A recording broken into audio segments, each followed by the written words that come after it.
So you've heard about quiet quitting, which is the new modern trend where employees essentially stop trying, but they remain on the job, attempting to sail by on minimal effort, doing the bare minimum. This was a movement pioneered by Gen Z with a big assist from millennials who are always eager to join any trend, especially one that involves being lazy. Of course, I say the movement was pioneered by Gen Z, but they in fact did not invent laziness, though they are the only generation maybe narcissistic enough to think that they did. No, they invented the phrase and the hashtag and the TikTok videos promoting it. And now the makers of quiet quitting are back with a new hit called #ActYourWage. This is another viral trend, which is essentially the same thing as quiet quitting, sort of taking the Marvel approach where the sequel is a carbon copy of the original.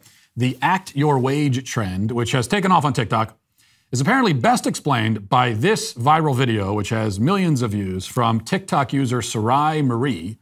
Let's take a look. Do you even know how to do your job? I don't understand what...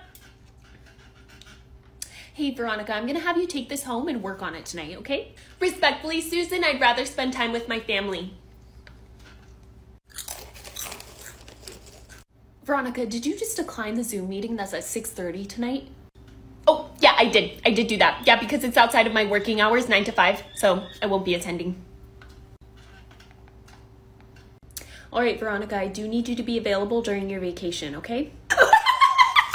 Susan, you'll be blocked on my vacation because I won't be answering. Okay, Veronica, I'm gonna need you to complete all of this today. Susan, do I look like two people to you? No. Oh, okay, just making sure, because that looks like the work of two people, right? And I'm one. I'm just one person, right? And it's time to go home, 5 o'clock. All right, thank you, bye. It would appear that acting your wage means being so grating and annoying and shrill that you end up sitting alone in an empty corner of the office because everybody else has jumped out the window. Now, if you're still confused about what this movement is supposed to be, the New York Post has more details. Quote, the video is tagged Act Your Wage, a hashtag that has amassed 37.6 million views and counting on TikTok. It's part of a movement among young workers to only do what they're paid for and no more, and to urge their coworkers to do the same. Proponents of Act Your Wage see it as setting a firm, healthy boundary in the workplace. Acting your wage might sound similar to quiet quitting, which became the biggest buzzword in the office as the summer came to an end, but there's a fine line between the two movements. Quote, motivation is the bridge between the two, but they're still two very different and separate constructs. Maisha Ann Martin, head of people analytics at the software company WorkHuman, told the Post, in short, quiet quitters are doing the bare minimum and trying to get away with it, while the Act Your Wagers are doing exactly what they're paid to do, not more and not less. So, I mean, they're all just a bunch of lazy bastards. In other words, for a real-world example of this phenomenon, not that anyone needs a real-world example of laziness, I think we all kind of get it, but Insider has an article about acting your wage, and it tells the story of a 22-year-old cashier named Claire. And this is kind of important for a point we're going to make here. This is what it says.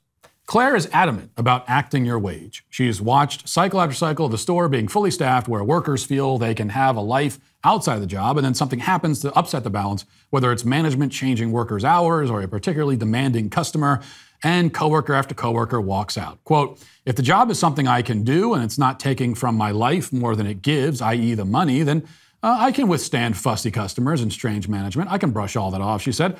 I do understand there are times when a job is just not worth it, though.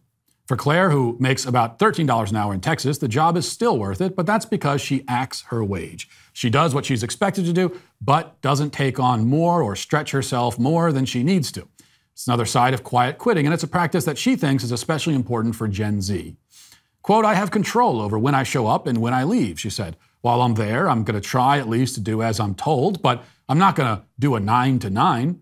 For Claire, acting her wage is all about keeping her identity separate from work and not feeling the need to go above and beyond. Yes, don't go above and beyond. That is indeed the timeless mantra of losers and mediocre nobodies everywhere. Now, we should first note here, as we did with the quiet quitting trend, that proponents of this approach do, in theory, make a couple of valid points. So it's true that you should have a life outside of work. It's also true that you need to know how to set boundaries, not just at work, but in general, so you don't get taken advantage of. But both of these potential positives are ultimately neutralized because, for one thing, there is no real value in ensuring that you have extra time outside of work if you aren't going to spend that extra time doing something enriching and worthwhile. So most of these people will just go home and scroll through TikTok. That's how they're spending their extra time. We heard in the video that Veronica wanted to spend more time with her family. But the problem is that these days, most people in their 20s don't have families. So by family, they really mean their couch, their phone, and their HBO Max subscription. And if you have to choose between putting some extra hours in at work and staring like a zombie at a glowing screen for 6 hours until you fall into a drooling stupor and eventually drift off to sleep, I think the former is often the better choice. Second, setting boundaries is important, but in the adult world, you need to know how to do that with a certain amount of tact and diplomacy. So the real trick is to be firm and clear and yet not obnoxious. But the problem in the video, what the video is recommending is that employees act like a bunch of spoiled toddlers, turning up the smarmy level to 100, screeching like overgrown bats, and acting offended that their boss would even ask them to do a little bit extra. You can't, that's what you have to understand, kids. You cannot talk to your boss that way. You might wish that you could, but you can't. So in the real world, where your boss comes up to you, no, I'm not doing that, Susan, get the hell out of here. This is not a movie. You can't talk to people that way. This might be how your parents may allow you to talk to them that way, and that's why you never learn the lesson. But in reality, you can't. That's a good way to get yourself fired in the real world. If you're only going to do the bare minimum, and on top of that, you're also unpleasant, disrespectful, and irritating, there's no reason for your employer to keep you around any longer than it takes to find some other warm body to sit in your chair. You have to always ask yourself that question. I know we don't want to ask ourselves this question because it's a difficult question to ask, but at your job or whatever you're doing, it's like you have to ask yourself, what role am I really serving? Am I even needed? And if you've made yourself expendable, that's going to be a problem for you. And making yourself expendable, it's certainly one way to approach life. The other way to approach it is to strive to be indispensable, invaluable, undeniable. But that takes effort, and it takes talent. And here's an important point. It takes time. So it's quite notable that Gen Z, they're pushing these trends, apparently deciding that working hard, going above and beyond, running the extra mile, et cetera, is not worth the strain. The cost-benefit calculation doesn't work out in their favor, they say. Claire, the cashier, she's arrived at this conclusion, and yet Claire is 22 years old. At the upper generational range, the oldest members of Gen Z would be like 25 or 26. How could you possibly have determined already in your mid-20s, after having been in the working world for a few years at most, that there's no point in putting in extra effort? I mean, you've decided already that the whole thing's a sucker's game? What, did you work one overtime shift and then decide that ambition is pointless? What did you expect? Did you think you'd put in 5 extra hours behind the cash register at the grocery store and the next day they'd make you CEO of Kroger's? Well, I spent one entire whole day trying hard and I haven't become a millionaire yet, so I give up. That's not the way the life works. Not everything follows the rules of instant gratification. You can't always get results in 60 seconds or less. The whole world is not a microwave. It doesn't work that way. Success comes slowly and painfully and with lots of peaks and valleys and frustrations and with stops and starts and with hardship. Now, speaking personally, I am now at a point in my career where I'm willing to say that I am having some success. I'm not done, not nearly, I'm not satisfied, not even close, but I've hit certain milestones that are important to me, that I've been working towards, and so, and that's a good thing. Do you know how long that took? Like a decade and a half. More than that, actually. And you're giving up after what, 3 months? You're ready to quiet quit when you just quiet started last week? How fast do you think success comes? We said hard work pays off. We never said it pays off in 30 seconds. Life is not an ATM. You can't just press a button and the cash comes out. It takes longer, a lot longer, to get the payout. But here's the good news.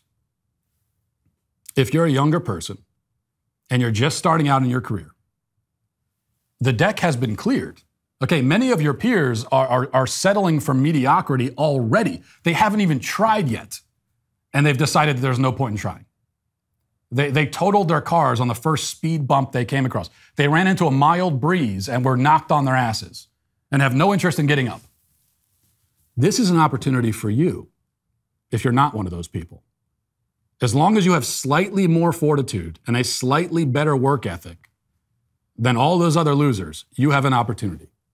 You only need to be slightly more useful than a slug to set yourself apart. And then imagine if you went above and beyond even that. Imagine if you really tried. The stage is set for you to succeed, while your competition makes TikTok videos explaining why they aren't even trying. Let them be satisfied with a lackluster life filled with indifference and excuses. You show up early, you take the overtime, you take on the extra projects, you look to make your job more challenging, not easier. Let them be cynical about it and scoff about it. Oh, what are you even trying for? Let them do it. Because you're climbing the ladder while they're all crowding around the bottom rung, hoping someone pays off the rest of their student loans. One day, you'll be the boss, and you can gather together all of these low-effort lumps on a log and tell them all at once, as I tell them now, you're all canceled. And that'll do it for today, for this portion of the show. Anyway, as we move over to the members block, hope to see you there. If not, Godspeed.